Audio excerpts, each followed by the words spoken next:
ഉറങ്ങിക്കിടന്ന ചന്ദ്രസേനനെയും രൂപയും അങ്ങനെ രാഹുൽ കൊന്നുകളയുകയാണ് ചെയ്യുന്നത്.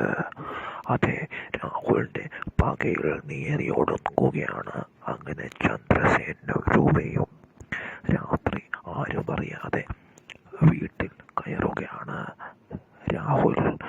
ആരും അറിയാതെ ചന്ദ്രസേനും രൂപയും ഉറങ്ങിക്കിടക്കുമ്പോൾ അവരുടെ മുറിയിൽ രഹസ്യമായി കയറി കിരണോ കന്യാണി അറിയാതെ അവരുടെ മുറിയിൽ കയറി ഒളിച്ചിരിക്കുകയും അവർ മയക്കത്തിലാകുമ്പോൾ ആഴമായ ഉറക്കത്തിലേക്ക് നീങ്ങുമ്പോൾ അങ്ങനെ അത് ഉറപ്പുവരുത്തി ചന്ദ്രസേനെ രൂപയും ഒരുമിച്ച് തീർക്കുകയാണ് അങ്ങനെ രാഹുൽ. അതോടുകൂടി രാഹുലിന്റെ പകയിൽ നീറിയൊടുങ്ങുകയാണ് ചന്ദ്രസേനും രൂപയും. അധികം വൈകാതെ തന്നെ ഇത് സംഭവിക്കുകയാണ്. ആരുടെയും സഹായമില്ലാതെ രാഹുൽ തന്നെ തൻ്റെ പെങ്ങളെയും അതുപോലെ തന്നെ അളിയനെയും തീർക്കുകയാണ്. എന്തായാലും